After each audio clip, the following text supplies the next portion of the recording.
नमस्कार, news flash के खास कार्यक्रम न्यूज़ रूम में आपका स्वागत है। न्यूज़ रूम में मैं ब्रिजेश व्यास और मेरी सहयोगी मानसी यादव। न्यूज़ रूम में हम बात करते हैं चर्चित मुद्दों पर, सत्ता के बनते बिगड़ते समीकरण या फिर सत्ता के गलियारों की उठापटक पर। अगर आज मानसी हम बात करते हैं कि क्या उठापटक है, तो आज राजस्थान की 12 जिले की राजनीति, झालावाड़ जिले की राजनीति, हाडोती की राजनीति में एक अजीब सी उलझन है। और वो उलझन यह है कि बीजेपी के विधायक कंवरलाल मीणा जी उन्होंने आज सरेंडर किया है और उन्होंने सरेंडर करने के बाद उनको झालावाड़ जेल भेज दिया गया है। जी विधायक का 20 साल पुराना मामला था जिसमें उन्होंने एसडीएम पर पिस्टल तान दी थी और ये आपराधिक मामला पिछले दिनों से चल रहा था। लगातार इस मामले में जांच चलती रही। उसके बाद निचली अदालत के खिलाफ ऊपरी अदालतों के अंदर उसकी अपील की गई, लेकिन आखिरकार अभी पिछले दिनों में जब सुप्रीम कोर्ट से भी उनको किसी तरह की सहूलियत या उनको किसी तरह की राहत नहीं मिली, तब उनके सामने केवल एक ही रास्ता था और वो रास्ता था कि वो निचली अदालत में जाकर सरेंडर कर दे। और इसी के लिए 9 मई को अदालत ने उनके लिए वारंट भी निकाल दिया था। आज वो अपने समर्थकों के साथ गए और उन्होंने एक जुलूस के रूप में पहुंचे, बालाजी के दर्शन किए और उसके बाद उन्होंने अदालत में सरेंडर कर दिया। उनको उसके बाद जेल भेज दिया गया। बात यही नहीं है, बात है गतिरोध की, एक तकनीकी समस्या की कि क्या कंवरलाल मीणा की विदायगी जो है रद्द होगी या उनके सामने कोई विकल्प है। तो माना ये जा रहा है उनके सामने एक आखिरी विकल्प है कि वो राज्यपाल के यहाँ मर्सी पिटीशन लगाएं, लेकिन उसके लिए ये है कि मंत्री परिषद जो है वो उसको अनुशंसा करे, राज्यपाल को उनको निवेदन करे कि राज्यपाल इस पर संज्ञान ले, देखें।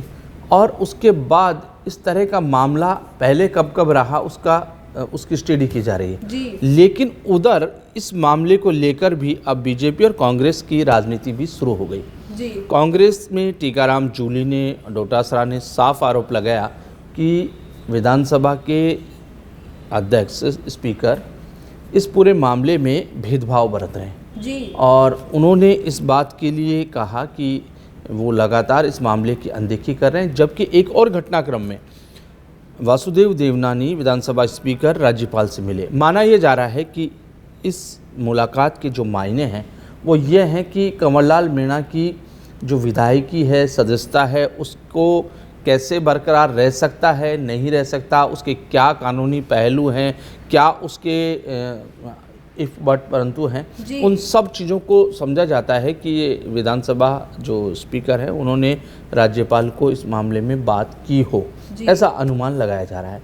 लेकिन जो कुछ भी हो, मामला काफ़ी पेचीदा है, क्योंकि अगर वहाँ विधायक की सदस्यता रद्द होती है, विधानसभा सदस्यता रद्द होती है कंवरलाल मीणा की, तो फिर पार्टी को एक चुनाव में जाना होगा। और कोई भी पार्टी, खासतौर पर सत्तापक्ष चुनाव में जाना उसके लिए उतना मुफीद नहीं होता, क्योंकि ये उनके लिए एक मोहर लगना है उनके कामकाज पर, उनकी एक अग्नि परीक्षा से गुजरना है। और बार बार कोई भी परीक्षा हो तो स्ट्रेस तो देती है। तो सरकार के सामने भी एक स्ट्रेस है कि क्या विधानसभा सदस्यता को लेकर हो सकता है, इस मामले में क्या है। ये तो रही राजनीतिक गतिरोध की बात। लेकिन एक और बात जो है, एक और समाचार है जो विचलित कर सकता है कि आज़ादी के 70 साल बाद अगर हम अपने लोगों को स्वच्छ पेयजल उपलब्ध नहीं करा सकते और अगर दूषित पानी पीने से, वो भी जो नलों में सप्लाई हुआ उस दूषित पानी से अगर 2 मौत हो जाती है, 100 से ज़्यादा लोग अस्पताल पहुंच जाते हैं, तो ये हमारी कार्यशैली पर, प्रशासनिक दक्षता पर प्रश्न चिन्ह है। और ऐसा ही हुआ चित्तौड़गढ़ का कस्बा है बेगू, और बेगू के पास में एक धूलखेड़ा गांव है। वहाँ पेयजल सप्लाई से पानी जो पहुंचा वो दूषित था और एक साथ पूरे गांव में हड़कंप मच गया। किसी ने 8 घंटे बाद दम तोड़ा, किसी ने 24 घंटे बाद दम तोड़ा।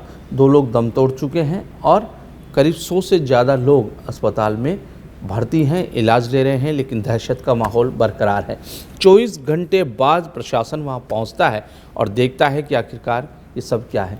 तो आप सोचिए, ये भी एक अजीब सी बात है कि 70 साल के बाद आज़ादी के हमारे साथ क्या ये सलूक हो कि हम पानी के लिए भी जान देनी पड़े आदमी को? जी ब्रिजेश जी, बहुत ही गंभीर मामला है कि 70 साल आज़ादी के बाद भी हम लोगों को उनकी जो बेसिक नीड्स है वो भी नहीं दे पा रहे, और पेयजल की आपूर्ति करना बहुत ही बेसिक और अधिकारियों का आप इसको कितनी संवेदनशीलता कहेंगे? 24 घंटे बाद प्रशासन वहाँ पहुँचता है, तो निश्चित तौर पर ये वो अधिकारी हैं जो सरकार के कार्य दक्षता पर भी सवाल खड़े करते हैं या उनकी दक्षता को कहीं न कहीं प्रभावित करते हैं।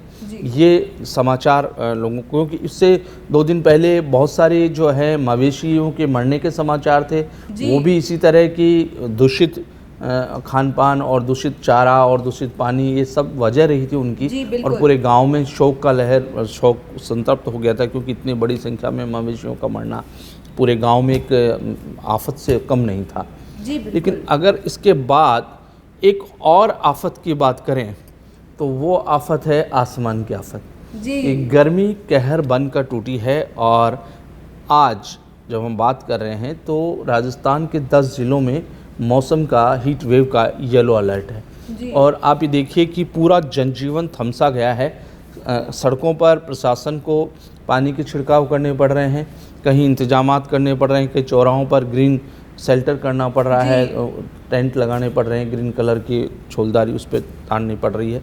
ये सब मौसम की जो हो रहा है उससे अब तक 1 या 2 लोग जो हैं वो तो अस्पताल में दम तोड़ चुके हैं। कल एक का समाचार था, आज भी कुछ लोग अस्पताल पहुंचे हैं, उनमें से भी।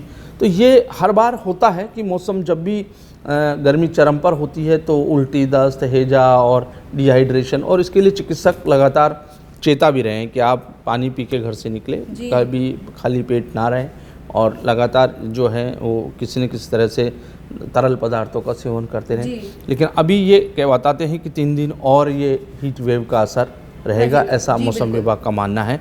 हालांकि इन 10 ज़िलों को, राजस्थान के 10 ज़िलों के छोड़ के बाकी ज़िलों में आंधी तूफान आ रहा है। उदयपुर में 1 इंच बारिश हुई है। 1 इंच बारिश का मायना होता है कि सड़कों पे पानी भर जाता है, और उदयपुर में, भीलवाड़ा में, बिजोलिया में बरसात हुई है।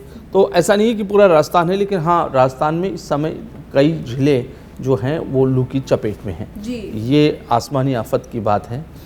इसके साथ साथ एक और चीज़ पर हमें खुशी मनानी चाहिए। ये सारी बातें जो चिंता करने वाली थी, तो ऐसा नहीं है कि केवल चिंता करने के लिए विषय हैं। कुछ विषय हैं जिसे हम अपने आप को गर्व भी महसूस कर सकते हैं, और ख़ास तौर पर जयपुर के लोगों के लिए गर्व की बात है कि यहाँ की एक बेटी रुचि गुर्जर ने फ्रांस में आयोजित कांस फिल्म महोत्सव में रेड कारपेट पर जो प्रेजेंस दी, उसमें प्रधानमंत्री नरेंद्र मोदी की फ़ोटो वाला नेकलेस चर्चा में रहा, और उनकी गोल्डन और रेड कलर की ड्रेसेस की भी खासी चर्चा रही।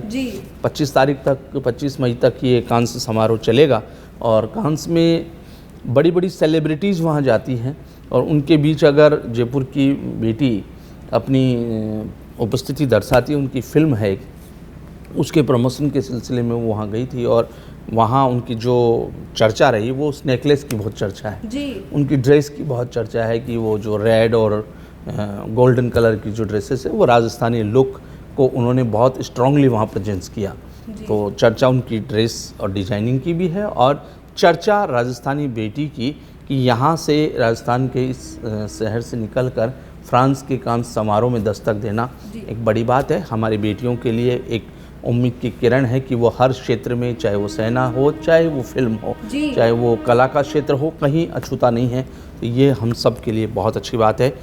आज इतना ही, फिर हाजिर होंगे नई खबरों के साथ। नमस्कार।